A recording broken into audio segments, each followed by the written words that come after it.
तो बुलेटिन की शुरुआत एक बड़ी खबर के साथ। देखिए, दिल्ली के कांझावाला अंजलि केस में पुलिस ने छठे आरोपी को गिरफ्तार कर लिया है और आरोपी का नाम आशुतोष है।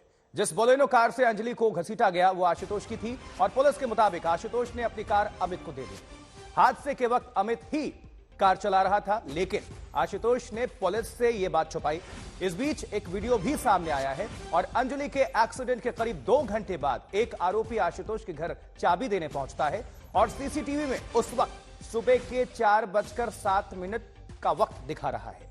ठीक 9 मिनट बाद वो शख्स आशुतोष के साथ वापस आता है और आशुतोष सफेद रंग का टी शर्ट पहने हुए है। इस वक्त सुबह के 4:16 हो रहे थे। तो कांझावाला कांड कार मालिक आशुतोष गिरफ्तार। ज्यादा जानकारी के लिए हिमांशु मिश्रा का रुख करते हैं। हमारे साथ हमारे संवाददाता जुड़ चुके हैं। हिमांशु, किस तरह से यह खुलासा हुआ? कड़ियां जुड़ रही हैं और लगातार जांच जारी और आगे खुलासे होते चले जा रहे हैं। इस वक्त अभी तक जो भी अपडेट है दर्शकों को आप साझा करें। देखिए, दिल्ली पुलिस को जब शुरुआत में जो कॉल्स मिली थी उसके बाद जब दिल्ली पुलिस ने बॉडी रिकवर की तब पुलिस को पीसीआर कॉल के आधार पर ये गाड़ी का नंबर मिल गया था और पुलिस ने तुरंत ही गाड़ी का नंबर निकाला। और इस दौरान देखिए, आरोपी 2:04 से 2:06 के बीच उन्होंने इस दुर्घटना को अंजाम दिया और उसके बाद ये करीबन 2 घंटे तक ये घूमते रहे और 4 बजे के बाद ये पहुंचते हैं आशुतोष के घर।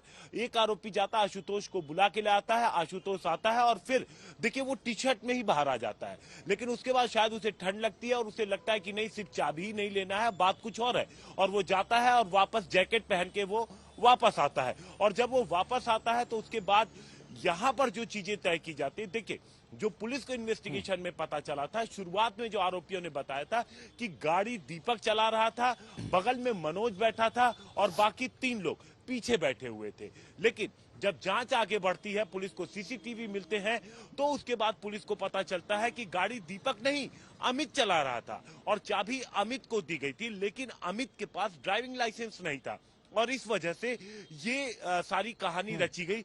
इस वक्त हम लोग यहाँ दीपक के घर के बाहर आशुतोष मौजूद है और ऊपर आपको दिखाते हैं जो 2nd फ्लोर आप देख रहे हैं, जहां पर जाली जिस खिड़की पे लगी हुई है, यहीं पर ये दीपक का घर है जहां पर वो मंगोलपुरी में रहता था।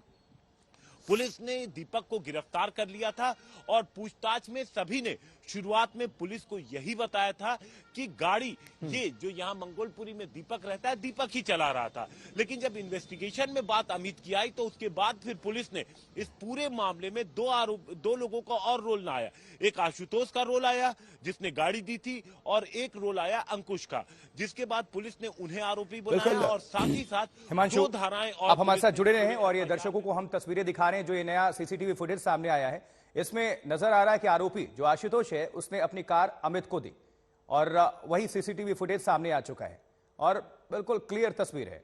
और ये आशुतोष के घर के बाहर की तस्वीरें हैं जहां देख सकते हैं आप, गाड़ियां खड़ी हैं, कार खड़ी हैं और आशुतोष ने यहां पर अपनी कार अमित को दे दी। ये नया सीसीटीवी फुटेज सामने आया है। यानी पुलिस हर जगह के सीसीटीवी फुटेज खंगाल रही है, जितने भी आरोपी हैं उनके आसपास की भी और रास्ते में जहां तक, क्योंकि हर कड़ियों को जोड़ना है, सभी लिंक्स को आपस में जोड़ना है और उसके बाद किसी निष्कर्ष पर पहुंचना है। हिमांशु मिश्रा हमारे सहयोगी लगातार जुड़े हुए हैं। हिमांशु, एक और नया सीसीटीवी फुटेज आया है जो हम दर्शकों के सामने भी हमने रखा हुआ है, वो दिखा रहे हैं जहां आरोपी आशुतोष का जो घर है वो नजर आ रहा है और इसने अपनी कार अमित को यहां पर दी है। इससे भी कहीं ना कहीं कुछ मदद मिलेगी। बिल्कुल मदद मिलेगी, क्योंकि वहीं पर देखिए जो पहला सीसीटीवी फुटेज सामने आया था जिसमें ये दिखाता कि ऑटो से पहुंचते हैं और उसके बाद एक कार आती है, जो बलिनो कार आती है वो वहां पर पहुंचती है। सभी लोग वहां पर कुछ डिस्कस करते हैं और उसके बाद कार को आशुतोष के घर के बाहर, चूंकि विजय विहार का इलाका है और उसे वहां पे अभी बहुत ज्यादा वक्त आशुतोष को हुआ नहीं था, 6 से 8 महीने का ही वक्त हुआ था वहां पर शिफ्ट हुए। तो जो गाड़ी की पार्किंग है वो बाहर एक जो ओपन एरिया है वहां पर आशुतोष अपनी गाड़ी खड़ी करता था, तो वहां पर ले जाकर के गाड़ी खड़ी की गई और उसके बाद फिर जो आरोपी वहां पर पहुंचे थे वो ऑटो से वहां से निकल जाते हैं और फिर तकरीबन 4 52 मिनट के आसपास आशुतोष अपने घर वापस लौट जाता है, जब वो जैकेट पहन के दोबारा आया था, और उसके बाद फिर वो अपने घर वापस लौट जाता है। और इसके कुछ देर बाद ही, बहुत टाइम नहीं लगा पुलिस को वहां पहुंचने में, क्योंकि पुलिस को नंबर मिल चुका था गाड़ी का, तो पुलिस गाड़ी को ट्रेस करते हुए वहां पहुंच जाती है, गाड़ी को सीज कर लेती है, और साथ ही साथ आशुतोष उन्हें ये बताता है कि गाड़ी जो है वो दीपक और उसके दोस्त लेके गए थे। इसके बाद पुलिस ने एक एक कर दीपक को, फिर जो बाकी आरोपी हैं मनोज को, इन सबको गिरफ्तार करती है और इनसे पूछताछ करती है। शुरुआत में 304A, फिर 304 की धारा ठीक है मंशु, और अब जब ये पूरा खुलासा हुआ तो 201 और 120B। जी बिल्कुल हिमांशु, आप नजर बना के रखें। बहरहाल आपका बहुत बहुत शुक्रिया।